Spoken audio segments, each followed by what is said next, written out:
já está aqui nesta noite. Glória a Deus. Melhora um pouquinho aí para meu retorno. Aí, maravilha. Dá o lá maior aí. Glória a Deus. Fico feliz em vir em tua casa, erguer minha mão e cantar. Fico feliz em vir em tua casa, erguer minhas mãos e adorar. Fico feliz em vir em tua casa, erguer minha voz. Fico feliz em vir em tua casa, erguer minhas mãos e adorar. Bendito é o nome do Senhor, bendito é o nome, bendito é o nome do Senhor, pra sempre. Bendito é o nome do Senhor, bendito é o nome do Senhor, bendito é o nome do Senhor, pra sempre. Fico feliz, assim ó.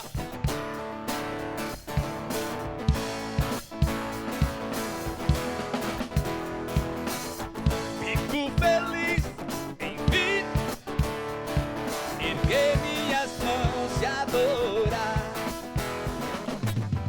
Fico em vir em tua casa, erguer minha voz e cantar. Fico em vir, erguer minhas mãos e adorar. Bendito é o nome do Senhor, bendito é o nome do Senhor, bendito é o nome do Senhor, pra sempre. Bendito é o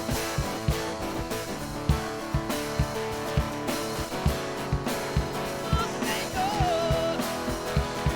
bendito é o nome do Senhor, pra sempre. Toca o microfone, isso aqui é teu prego. Amém, irmãos? Cadê as palmas de Jesus? Pode se assentar. 10 horas da noite tem mais.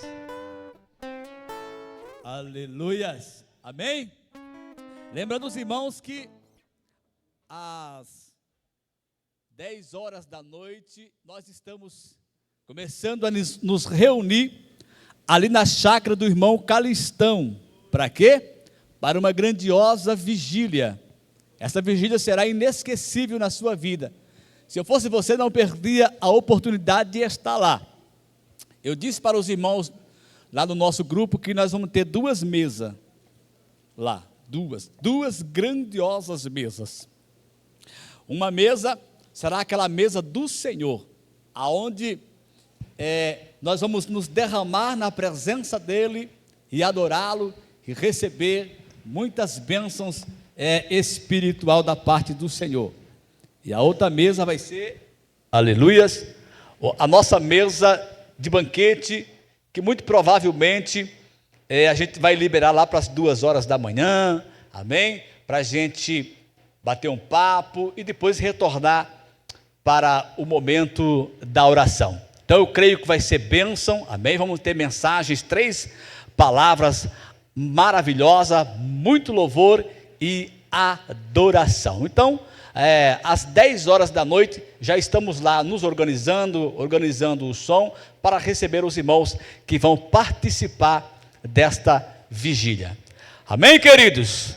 Eu estava aqui dando um tempinho aqui para poder esperar o pregador que estava chegando, e ele já chegou, amém? O irmão Lucas, por gentileza, varão, nós vamos orar pelo Lucas, e ele vai nos trazer uma palavra da parte do nosso Deus nesta noite. Glória a Deus.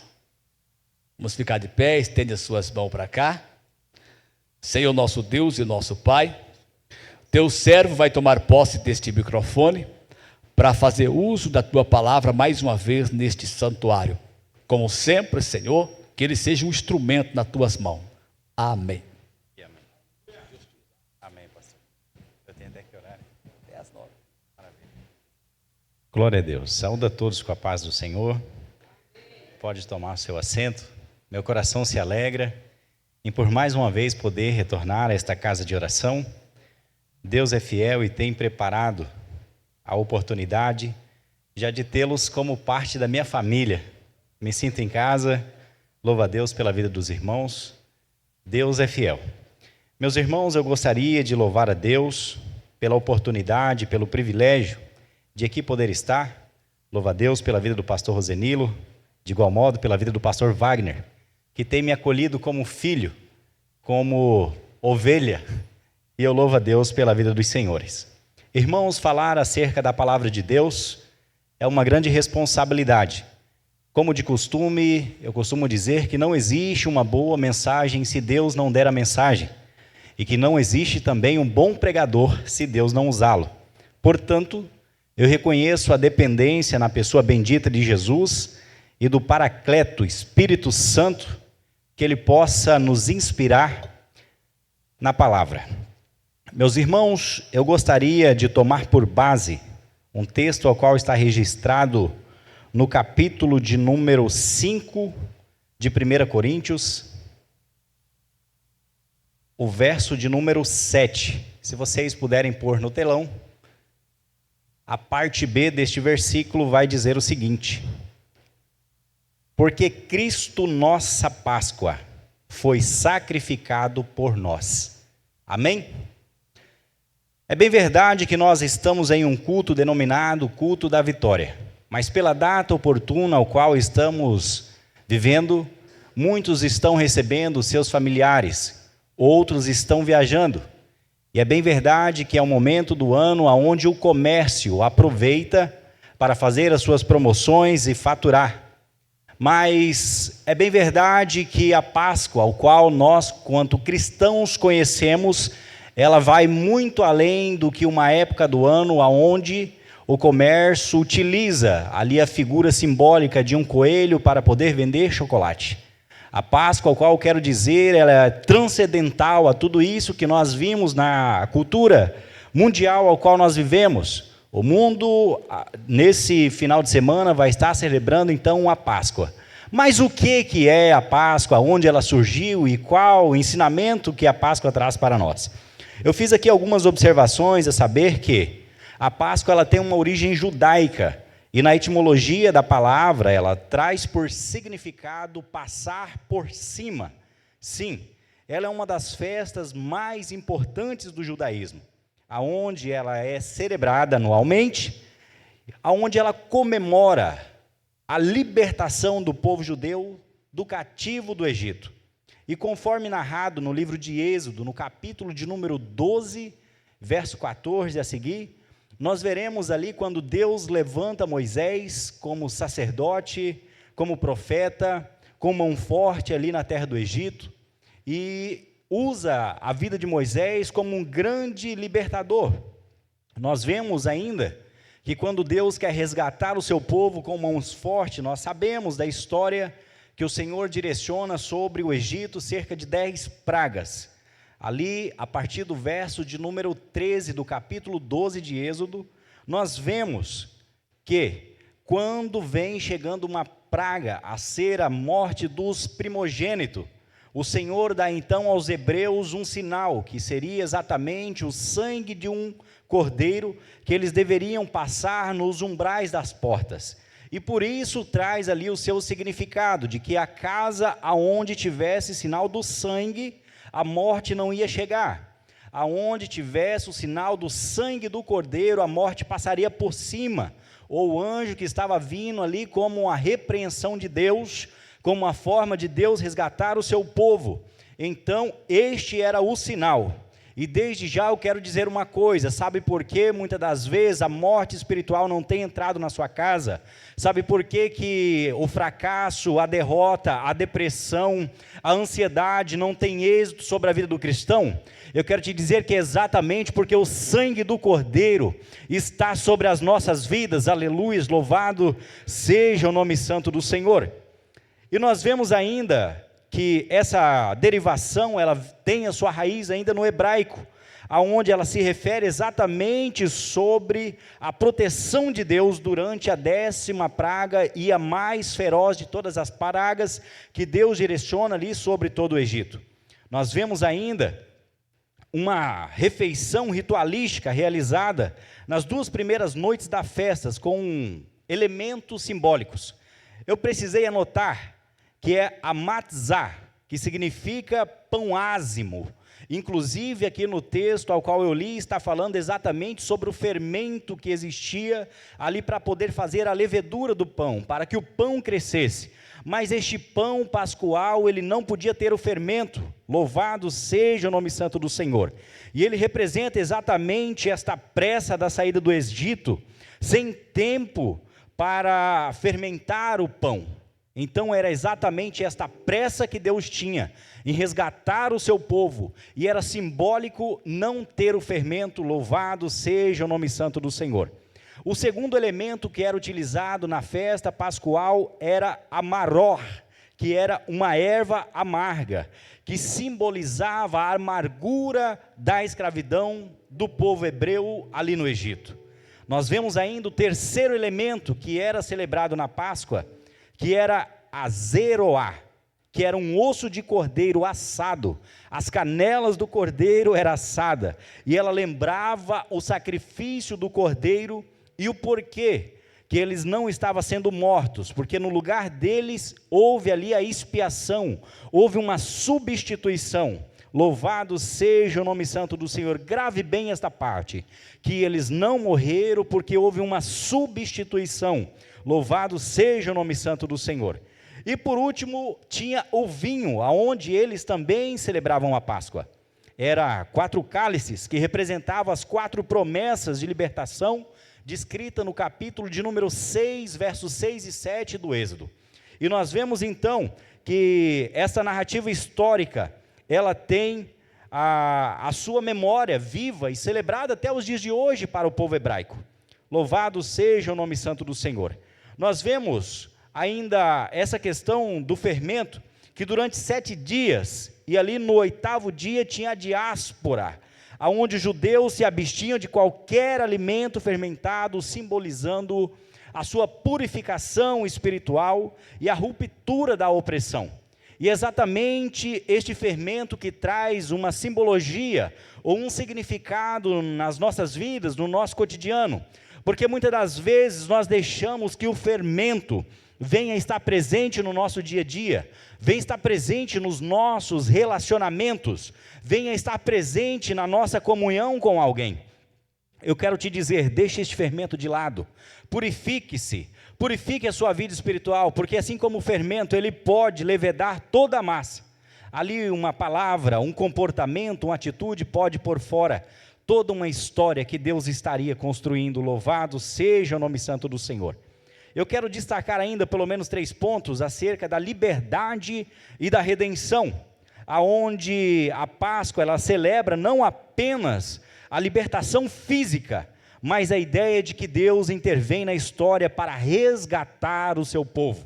Sim, é muito oportuno dizer ainda que muitas pessoas vivem em nosso meio como cristãos, se identificam como cristão, estão lutando para poder ter uma identidade cristã, mas que ainda não tiveram de fato concluída a sua libertação espiritual. Eu quero te dizer que a Páscoa nos lembra exatamente disso, de que nós fomos chamados para a liberdade, e na presença do Senhor nós temos liberdade, louvado seja Deus. Eu não sei qual momento que você tem enfrentado, qual tipo de opressão, ou qual tipo de prisão você tem sofrido. quer seja na esfera emocional, quer seja ainda alguma necessidade de libertação no campo espiritual, eu quero te dizer uma coisa, que o Cordeiro Pascual está aqui nesta noite, e que Ele nos garante a vitória. Louvado seja o nome santo do Senhor. Nós vemos ainda uma identidade coletiva, onde reafirma o pacto entre Deus e Israel, fortalecendo ali a unidade, e não somente a unidade do povo judeu, mas também a unidade da igreja. Sim, eu sou um membro da igreja, você é um membro da igreja, mas eu sozinho não tenho o poder que a igreja em unidade possui. A oração de alguém sozinho não tem o mesmo poder de acesso, não tem o mesmo poder de estar diante do Senhor, no mesmo nível espiritual do que a igreja em unidade, em um mesmo espírito, em um mesmo clamor, em uma mesma intercessão, em um mesmo propósito, em uma mesma busca. Você consegue compreender isso? E a prova mais linda é que o próprio Jesus diz, que onde há 2 ou 3 reunidos em seu nome, Ele se faz presente. Louvado seja Deus. Mas eu quero te dizer ainda que este mesmo Jesus que ama a unidade, que instituiu a igreja, que é o cabeça da igreja, Ele também te escuta, aleluias, e entende o clamor da sua alma. Aquilo que eventualmente não conseguirmos expressar em grupo, Ele entende a batida do coração aflito, e vem como socorro e como vitória nesta noite, ao encontro das nossas necessidades. Louvado seja o nome santo do Senhor. E nós vemos ainda um terceiro significado teológico, aonde a Páscoa nos traz a esperança messiânica. Sim, para muitos a Páscoa também, ela antecipa a redenção final, associado à vinda do Messias. Louvado seja o nome santo do Senhor. E nós vemos ainda uma conexão da Páscoa do judeu com o cristianismo. A referência de Mateus no capítulo 26, verso 17 ao 30, nós veremos ali quando Jesus ele realiza a sua última ceia, aonde no Novo Testamento, identificado como Cordeiro Pascual, aqui em Coríntios, no primeira carta de Paulo aos Coríntios, capítulo 5 e verso 7, aonde tomamos por base, cujo sangue traz a libertação espiritual. E é sobre este sangue que eu gostaria de falar nesta noite, porque foi através do sangue derramado que nós podemos falar de vitória. É o sangue de Jesus quem nos garante vitória. E eu quero te lembrar, eu quero acreditar que aqui a maior parcela dos presentes são cristãos, mas eu quero te lembrar de um Deus que amou o mundo de tal maneira, que desenfeita sua glória, e Jesus, abrindo mão de toda divindade, de toda capacidade, de toda divindade, Ele vem, aleluia, e aqui realiza milagres, aonde alguns dos escritores vão dizer que, se fosse para registrar todos os milagres que Jesus realizou, não teríamos literatura suficiente para poder registrar. E alguns historiadores, a saber, Flávio Joséfo, contemporâneo da época que Jesus palmeou nesta terra, nós vamos observar ali a partir de Jesus no Getsêmani, de Jesus ali na Via Dolorosa, de Jesus enfrentando ali todo aquele período de aflição da cruz, que antecede a sua crucificação. Flávio Joséfo vai dizer que esta arte romana de flagelo, de açoite, de 39 chicotadas, ali era tomado como base um instrumento chamado de azorrague, que era um chicote onde ele tinha 12 tiras de couro, a ponta deste chicote tinha pedaços de chumbo e pedaços de metais. Sim, todas as vezes que o soldado romano feria as costas de Jesus, abriam-se ali 12 novas feridas. Louvado seja o nome santo do Senhor. Eu sinto a graça dele aqui. E eu quero te convidar a lembrar deste momento tão importante, porque foi por amor que ele enfrentou tudo isso. Flávio Joséfo vai dizer que após uma quarentena de chicotadas, era possível visualizar parte dos órgãos internos a trabalhar. É bem verdade que essa parte da costela é uma parte fina de pele, uma parte de músculo e já vem os ossos. E pela violência, pela brutalidade aplicada para poder flagelar o Cristo, nós entendemos que ele poderia morrer antes da cruz, a saber, com o choque hipovolêmico. Inclusive, alguns estudiosos vão dizer que é exatamente esta a razão de que quando Jesus é transpassado com a lança, sai de seu tórax água e sangue. Mas ele não podia morrer de choque hipovolêmico. Jesus ainda poderia ter sofrido um AVC, dado a pressão psicológica que ele estava enfrentando, não somente física, a dor, mas também a emocional e ainda a espiritual. Quando Jesus estava enfrentando os seus momentos finais, nós entendemos, aleluia, louvado seja Deus, que por um momento ele fala: Pai, se possível, passa de mim esse cálice.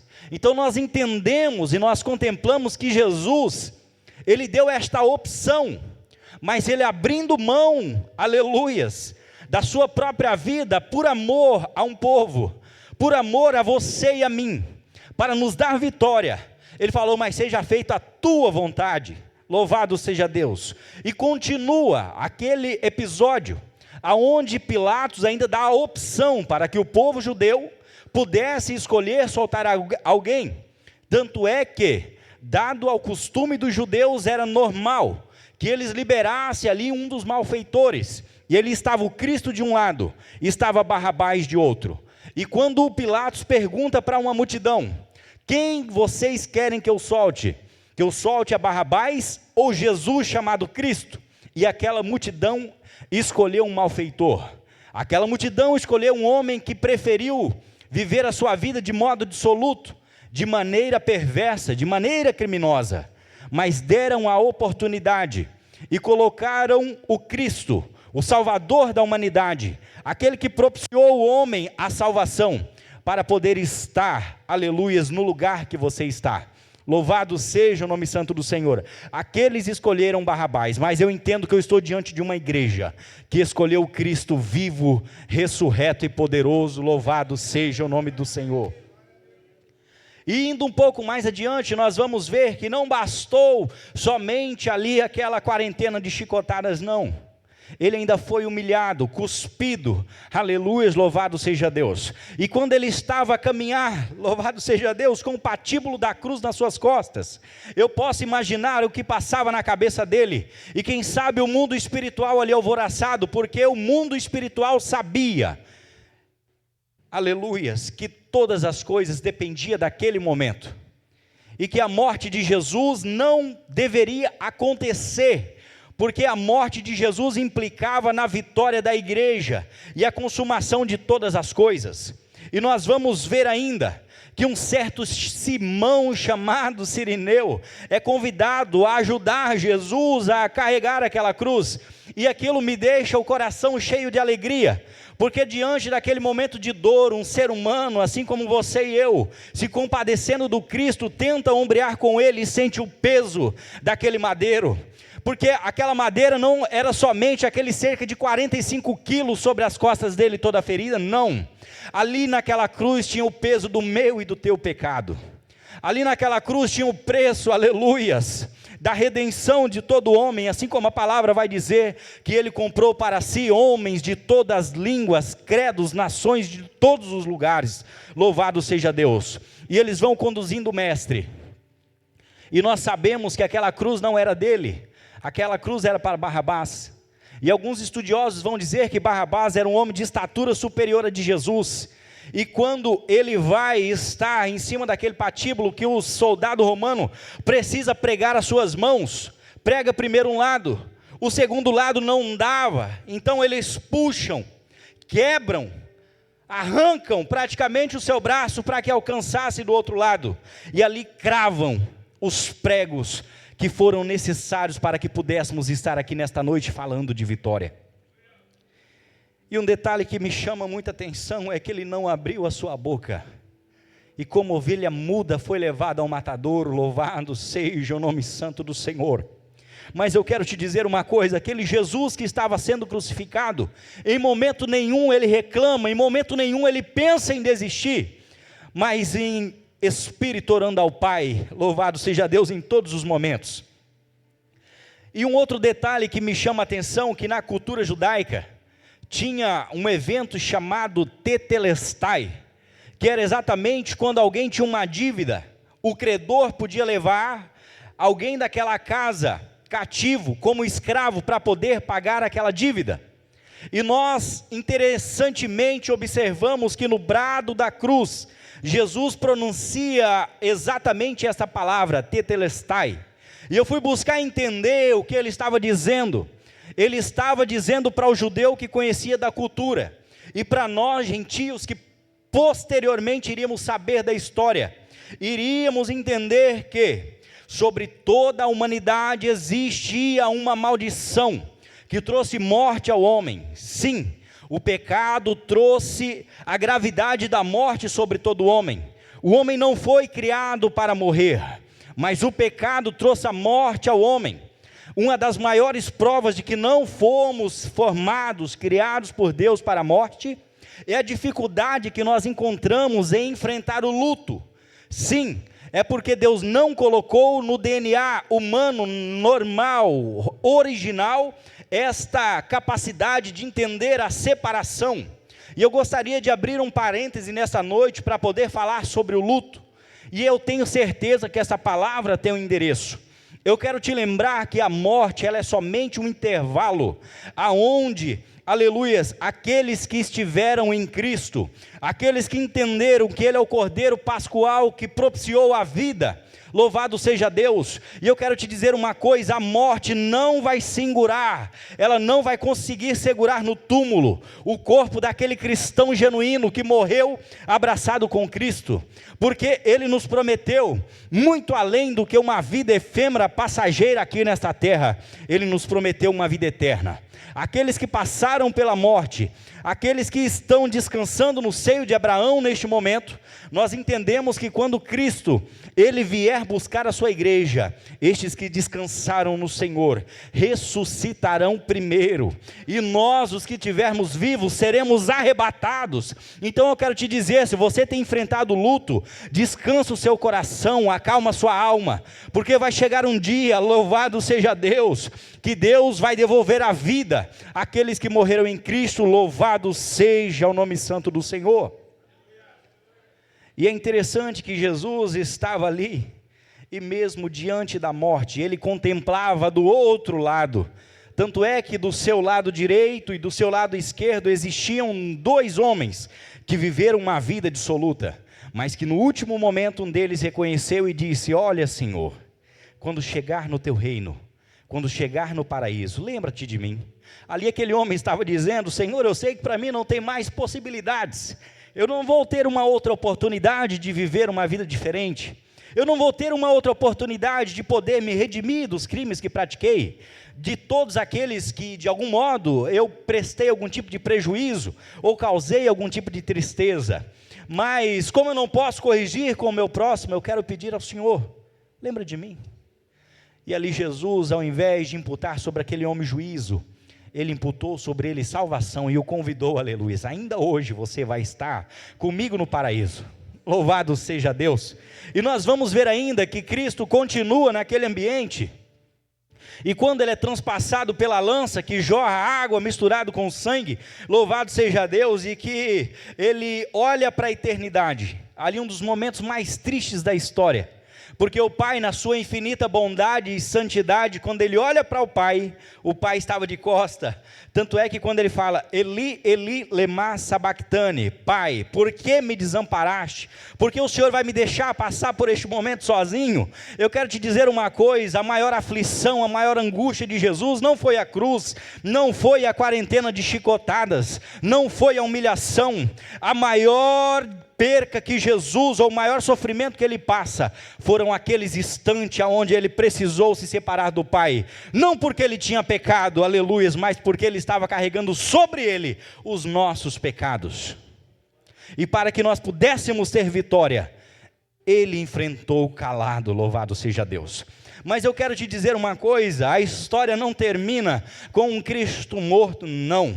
Porque durante 3 dias o meu Cristo, sim, foi sepultado lá em um túmulo que não era para ele.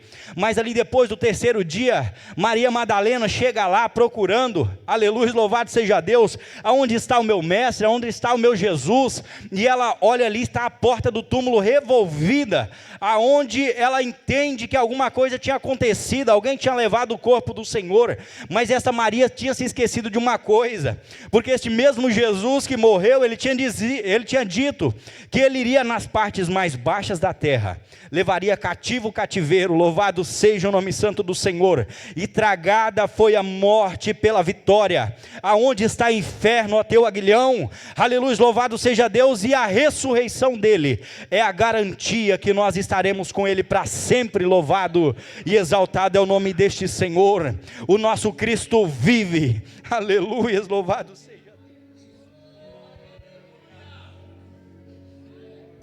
Glória a Jesus, adore a Ele, adore a Ele. Meu Deus, aleluias. E é interessante, meus irmãos, que por mais difícil que seja, os momentos ao qual temos enfrentado, momentos de incertezas, momentos de batalhas, momentos de dor, momentos onde nós olhamos para a economia mundial e vemos uma grande crise se instalando. O presidente da América, a maior potência do mundo, taxando vários países com taxas que acabam inviabilizando algumas operações comerciais. Nós olhamos de um lado a Europa, pela bondade e misericórdia de Deus, saindo de um período de guerra, mas ainda não se finalizou a questão da Ucrânia com a Rússia. Mas nós vemos muitas outras situações, problemas de saúde, pandemias. Somos sobreviventes de um dos piores momentos da história, saber o Covid-19. E eu quero te dizer uma coisa, quando aquele vírus mortal estava passando, aprove Deus recolher todos aqueles que estavam preparados e aqueles que ele ainda tinha um plano, um propósito. Aleluias, o vírus viu a marca do sangue na porta e não pôde ceifar a sua vida. Somos sobreviventes em um tempo que é tão difícil falar de Deus, e não somente difícil falar dele, mais difícil ainda é viver como ele viveu, aplicar os seus ensinamentos, receber o seu senhorio, porque uma coisa é nós termos Deus como nosso Salvador. Todo mundo quer Cristo como Salvador da sua vida, todo mundo quer Cristo como Salvador das suas almas, porém poucos, pastor, quer Cristo como Senhor. E qual a diferença de ter Cristo como Salvador e ter Cristo como Senhor? Quando recebemos Cristo como Salvador, a prerrogativa bíblica é: todo aquele que confessar que Jesus é o Senhor, aleluia, e que a morte dele nos propicia a vida, que ele é o Filho de Deus, você já é apto para a salvação. A partir desta confissão pública, nós somos justificados pela sua morte.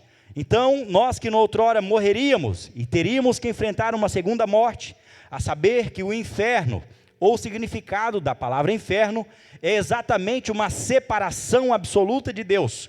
E aqui nós podemos mensurar que Jesus, sendo Deus, por um momento que o Pai se afasta dele, ele se sente só, se sente sozinho ao ponto de exclamar ao Pai: porque me desamparaste? E foi o único momento que ele fala alguma coisa antes de morrer. Eu quero te dizer, se ele, sendo Deus, sentiu falta do Pai, irmão, não queira estar para sempre afastado de Deus, definitivamente. Eu sempre gosto de traçar um paralelo. A vida do peixe está relacionada ao ambiente, ao habitat natural que ele vive.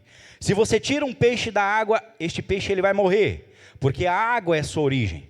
Uma planta, está aqui o irmão Miro, que trabalhou, dedicou a sua vida à agricultura, e ele bem sabe, que se você remove uma planta da terra, que é a sua origem, que é o seu habitat natural, esta planta vai morrer também. E do mesmo modo somos nós. A partir do momento que nós fomos arrancados da presença de Deus, que é a nossa origem, nós morreremos, e num primeiro estágio uma morte espiritual. e no terceiro estágio, ou no segundo estágio, a morte física. E a partir deste momento segue-se o juízo. Mas eu quero te dizer uma coisa: por qual motivo iríamos nos rebelar contra Deus ao ponto de a largos passos para o abismo, se nós conhecemos o caminho da vitória, se nós conhecemos o caminho da salvação, se nós conhecemos o caminho dos céus? E eu quero te convidar a refletir neste feriado que você vai estar com a sua família, que a Páscoa não se resume a apenas presentes, que a Páscoa não se resume apenas a uma época do ano para nos alegrarmos em um feriado prolongado, não. Mas a nossa maior alegria é a garantia de vitória que o nosso Cristo nos deu, louvado seja Deus. Tragada foi a morte pela vitória, santo é o nome do Senhor. Meus irmãos, não quero ser extenso, eu gostaria de orar com vocês, convido-os a pôr-se de pé, e gostaria de convidá-los a este momento de reflexão, que também para nós cristãos, aqui no nosso meio, se nós fôssemos pegar uma amostra, nós veríamos pessoas que estão engatilhando